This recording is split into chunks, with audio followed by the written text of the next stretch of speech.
हम 20 लाख साधु हैं और नागा साधु हैं। और सनातन धर्म में जितने भी नागा सन्यासी या शंकराचार्य की स्थापित की हुई एक सेना हुई, ये केवल धर्म रक्षा हेतु एक सनातनी सेना है जो कि हमारे धर्म पे जब कभी भी आ जाएगी। जैसे हमारे अभी इस्लामिक जिहादी इस समय बांग्लादेश जैसी हालात है, कोई कभी ऐसा करने की कोशिश करेंगे भारतवर्ष में, तो ये सेना आपको अपनी क्षमता अपनी दक्षता दिखाएगी कि ये किस लिए शंकराचार्य ने इनकी स्थापना की थी और क्या है। ये हम अपना महत्व आने पर ही दिखाएंगे। और हमारे बीच में इसी बीच में एक महाराज जी मिल गए हैं जो कि पिछले 14 साल से इसी तरह से हाथ ऊपर किए हुए हैं और इन्हीं से जानेंगे कि इस किस तपस्या की वजह से कर रहे हैं। क्या नाम है महाराज जी? हमारा नाम महंत राधेपुरी उर्दबाउम जी महाराज। हाँ जी। तो ये हाथ उठा आपका ऊपर करने का क्या उद्देश्य है? ये हमारी क्या है, अनुष्ठान चल रहा है, तपस्या चल रही है। तपस्या चल रही है। हाँ। तो ये नाखून कितने साल से नहीं काटे महाराज? ये तो टूट जाते हैं, जब से तपस्या चल रही तभी से नहीं कटे। अच्छा। ये तो टूट जाते हैं। नागा सन्यासी है महाराज जी। अब देख लो, सब नागे सन्यासी हैं। नागा सन्यासी को लेकर हमेशा से सवाल रहता है कि नागा सन्यासियों का जीवन बहुत जटिल होता है। भौतिक जीवन और एक तरह से सांसारिक जीवन को छोड़कर आध्यात्मिक जीवन में लीन हो जाते हैं। कितनी चुनौतीपूर्ण मानते हैं आप इस जीवन को?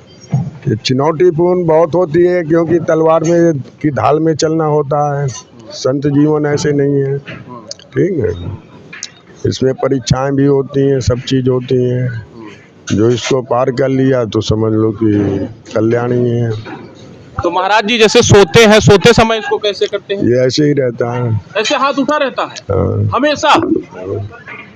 तो आप देखिए यहाँ पर एक और महाराज जी हैं, उनसे भी जानेंगे। महाराज जी, संतों का जीवन कितना चुनौतीपूर्ण होता है? बहुत है, लोहे के चरेक चबाने के बराबर है। ऐसा माना जाता है कि जूना अखाड़ा 13 अखाड़ों का सबसे बड़ा अखाड़ा माना जाता है और इसमें 5 लाख नागा सन्यासी हैं। नागा सन्यासी बनने की क्या विधि होती है महाराज? 5 लाख की संख्या आपने कम कही, इसमें कम से कम 20 लाख साधु हैं और नागा साधु हैं। और सनातन धर्म में जितने भी नागा सन्यासी या शंकराचार्य की स्थापित की हुई एक सेना हुई, ये केवल धर्म रक्षा हेतु एक सनातनी सेना है जो कि हमारे धर्म पे जब कभी भी आ जाएगी। जैसे हमारे अभी इस्लामिक जिहादी इस समय बांग्लादेश जैसी हालात है, कोई कभी ऐसा करने की कोशिश करेंगे भारतवर्ष में, तो ये सेना आपको अपनी क्षमता अपनी दक्षता दिखाएगी कि ये किस लिए शंकराचार्य ने इनकी स्थापना की थी और क्या है। ये हम अपना महत्व आने पर ही दिखाएंगे। जी महाराज जी, प्रयागराज के अन्यत्र जैसे प्रयागराज समाप्त होगा तो कहाँ रहते हैं बाकी? सब अपने अपने आश्रम पे भजन करेंगे, अपने अपने एकांत वन में, एकांत क्षेत्र पे, जहाँ जहाँ जिनको जो दायित्व दिया गया है, अपने दायित्वों का निर्वहन अपने अपने क्षेत्र में सब करेंगे। जूना अखाड़े की प्रमुख छावनी का? प्रमुख छावनी से हमारा बड़ा हनुमान घाट वाराणसी माना जाता है। बड़ा अखाड़ा जी।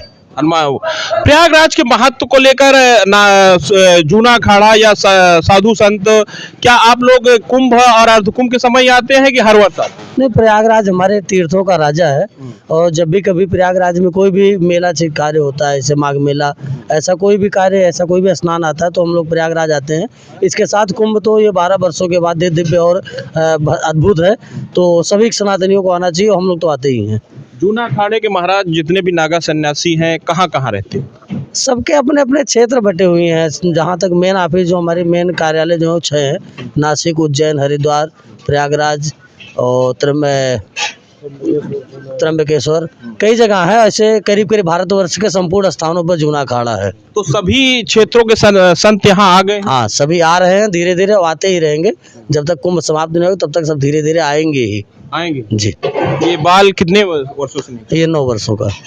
9 वर्षों का। 9 वर्षों से। कितने साल में आपने दीक्षा ले ली थी? 26 वर्ष की अवस्था में। 26 वर्ष की। ऐसा क्या हुआ था कि आपने सांसारिक जीवन त्याग दिया? कुछ नहीं, बस धर्म को जागृत करने के लिए हम पढ़ लिख के ब्राह्मण कुल से निकल के हम लोग संन्यास धारण किए हैं, जिसमें केवल धर्म की मान्यता को, धर्म को बढ़ाने के लिए ही संन्यास लिए हैं। जब वो ये आजकल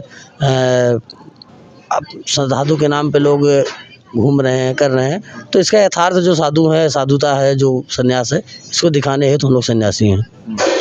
तो ये थे हमारे साथ जूना अखाड़े के संत जो कि साफ तौर पे कह रहे हैं। और आप देखिए तस्वीरों में कितना चुनौतीपूर्ण जीवन होता होगा और ज्ञान और अध्यात्म की धरती, जहां इसी प्रयागराज से IAS, PCS और डॉक्टर बन के निकलते हैं, वही प्रयागराज संगम की रेती की अगर बात की जाए, गंगा के किनारे का ये क्षेत्र द्वाबा का माना जाता है। जमुना और गंगा के बीच का ये क्षेत्र है जहां पर संतों का लगातार आगमन हो रहा है और संतों की यहाँ उपस्थिति हो रही है। और सनातन धर्म पर, हिंदुत्व पर लगातार सवाल उठा रहे हैं राजनीतिक पार्टियां हो या बाकी लोग हों। लेकिन इन संतों का जीवन कितना जटिल होता है, कितना चुनौतीपूर्ण होता है, सांसारिक और भौतिक जीवन छोड़कर इस तरह का आध्यात्मिक जीवन जीना कितना मुश्किल और चुनौतीपूर्ण होता है। तो संगम की प्रयागराज नगरी से कैमरामैन आरजे संजय कुमार के साथ मैं मनीष मिश्रा, सार्थक न्यूज भारत के लिए खास रिपोर्ट। धन्यवाद।